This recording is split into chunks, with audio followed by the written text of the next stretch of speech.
Oke, bismillahirrahmanirrahim. Assalamualaikum warahmatullahi wabarakatuh. Selamat pagi. Apa kabar hari ini semuanya? Baik, semuanya sehat. Oke, sebelum kita mulai pembelajaran hari ini, alangkah baiknya kita berdoa. Silakan ketua kelas untuk memimpin doa. Sudah mulai. Salam. Assalamualaikum warahmatullahi wabarakatuh. Waalaikumsalam warahmatullahi wabarakatuh. Oke, baik, terima kasih. Sebelum kita lanjut ke materi, kita absen terlebih dahulu. Hari ini siapa yang tidak hadir? Hadir semua, Pak. Semua ya, alhamdulillah. Penting sekarang kondisi lagi tidak menentu, kadang hujan, kadang panas, jadi tolong menjaga kondisi kesehatannya masing-masing. Jangan sampai kalian sakit karena sebentar lagi akan ujian. Oke, hari ini kita akan belajar tentang berpikir komputasional dan etika risiko AI.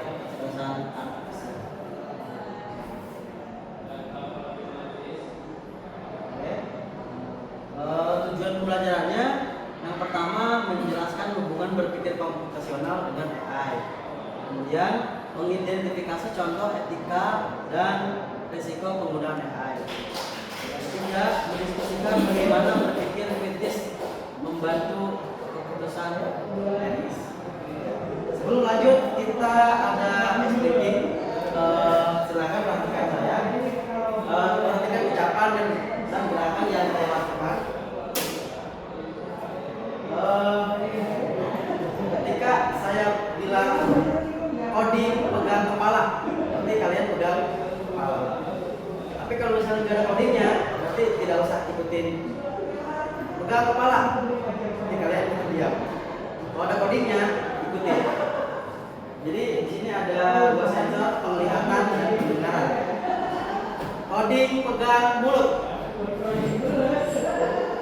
Coding pegang mulut. Mulut, Pak. Nah, mulut. Coding pegang mulut.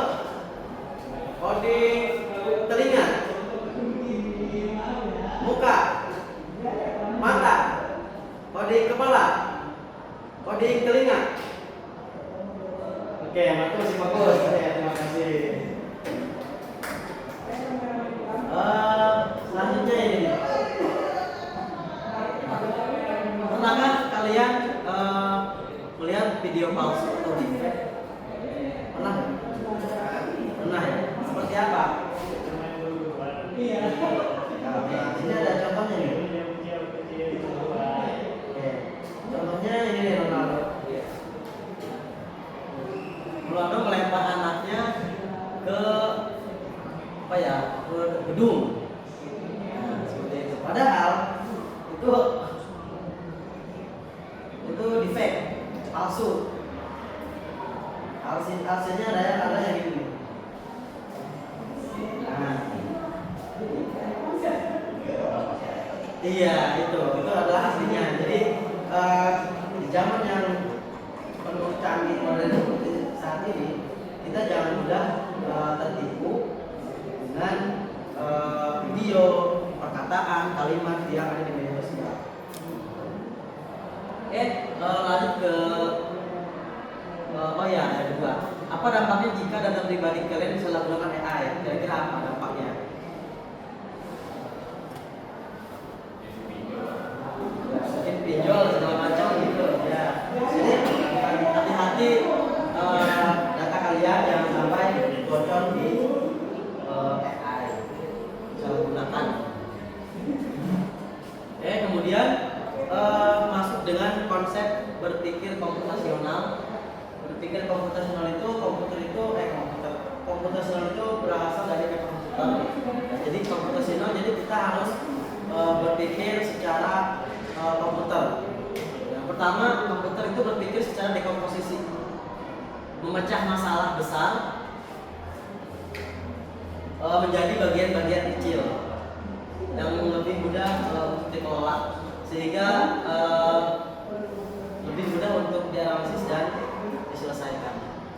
Kemudian ada pola. Ini pola itu mengidentifikasi pola, tren atau kesamaan dalam data atau masalah untuk mempermudah penyelesaian. Selanjutnya ada abstraksi, itu memfokuskan perhatian pada informasi yang paling penting atau relevan sambil mengabaikan data-data yang tidak diperlukan. Kemudian algoritma itu merancang atau memilih rangkaian langkah-langkah logis dan sistematis untuk menyelesaikan masalah secara efisien dan kemudian kita kaitkan dengan etika AI. Prinsip dasarnya yaitu transparansi, memberikan pemahaman tentang bagaimana sistem AI beroperasi sehingga keputusan yang diambil dapat dipahami dan potensi kesalahan atau bias dapat diidentifikasi. Kemudian ada keamanan data. Jadi sistem AI itu harus mematuhi peraturan privasi data dan melindungi informasi pribadi pengguna dari penyalahgunaan. Kemudian ada akuntabilitas. Adanya mekanisme untuk menetapkan tanggung jawab atas tindakan dan keputusan yang dibuat oleh sistem. Yang terakhir itu ada anti diskriminasi.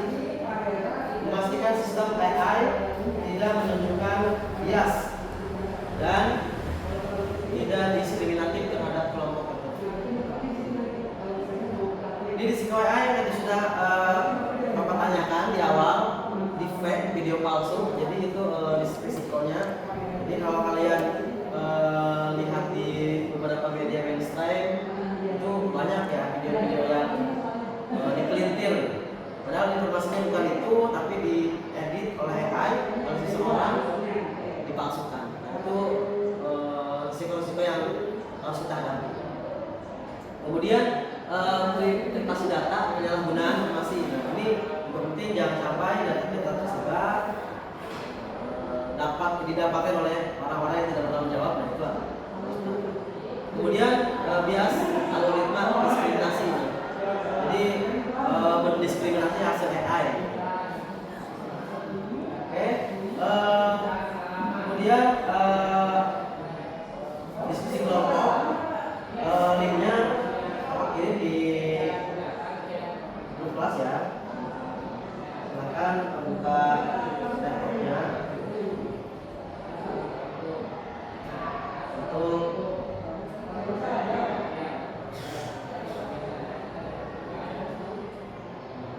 kalian bisa searching di Google atau dimanapun itu untuk langsung masukkan jawabannya ke sini. Berikan contoh risiko AI yang pernah kalian temui. Silakan kalian searching di Google di dimanapun itu. Kasih waktu 5 sampai 8 menit.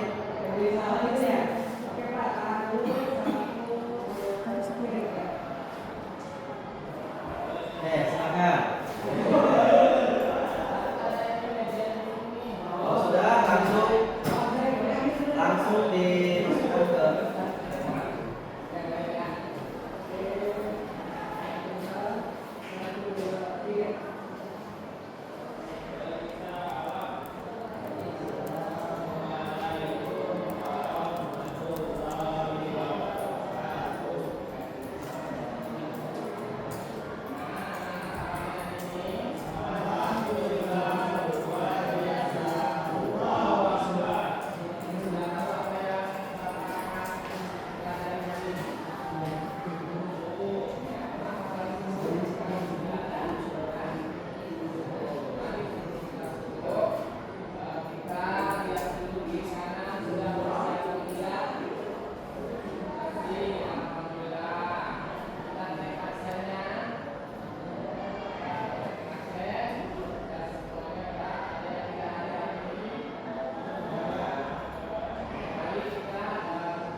3 menit lagi waktunya.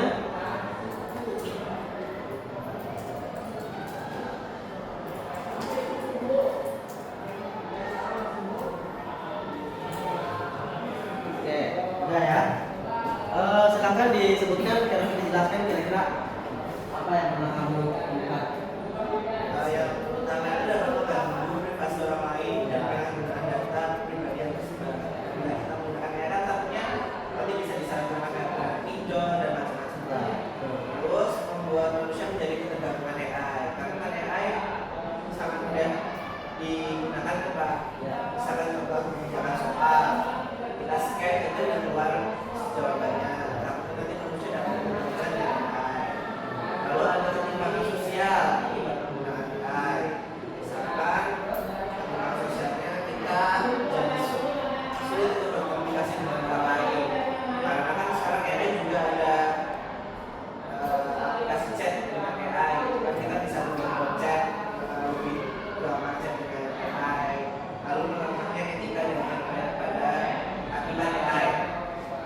Kalau etikanya apa sulit Pak nanti bersosialisasi. Terima kasih.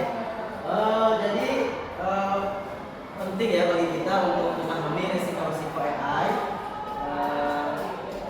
Kita memang perlu, ya. Cuman ada porsinya.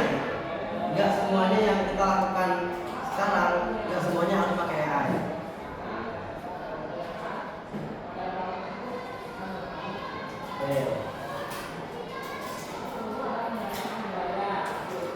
Oke. Dari beberapa materi yang tadi sudah dijelaskan, kita akan refleksi.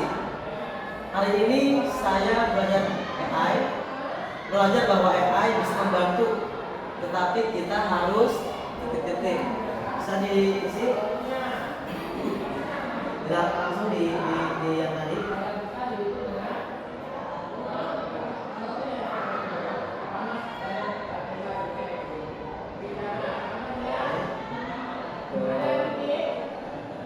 Tugas sekali ya.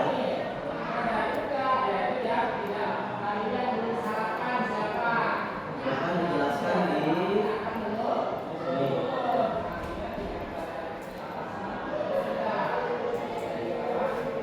Jadi saya belajar bahwa AI bisa membantu, tapi kita harus contohnya ada praktis, bijak. Kalian boleh silakan.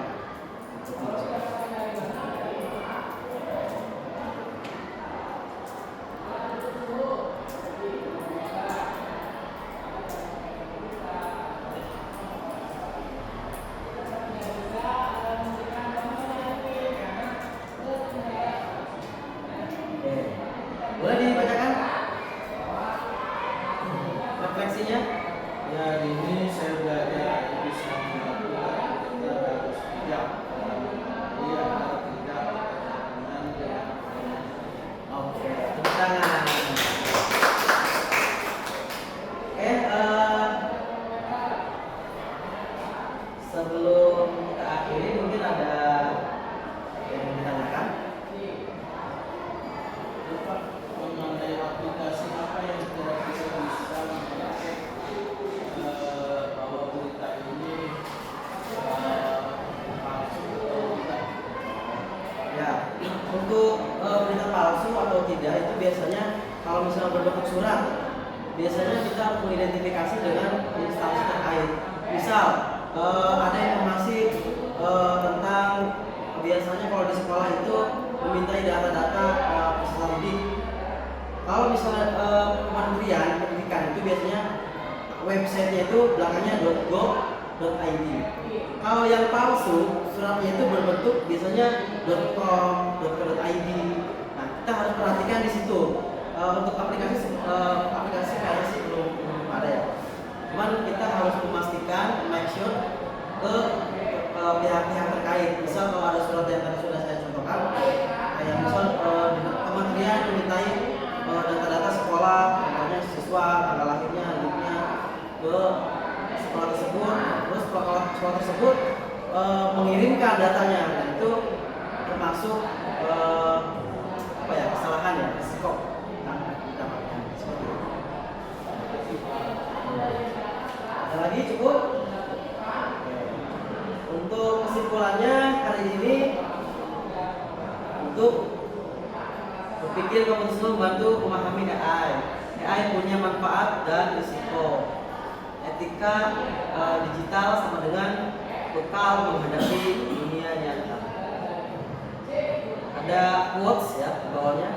AI bisa cerdas, tapi manusialah yang menentukan apakah ia bermanfaat atau berbahaya. Ya, kalau sudah cukup, mungkin itu saja yang dapat saya sampaikan.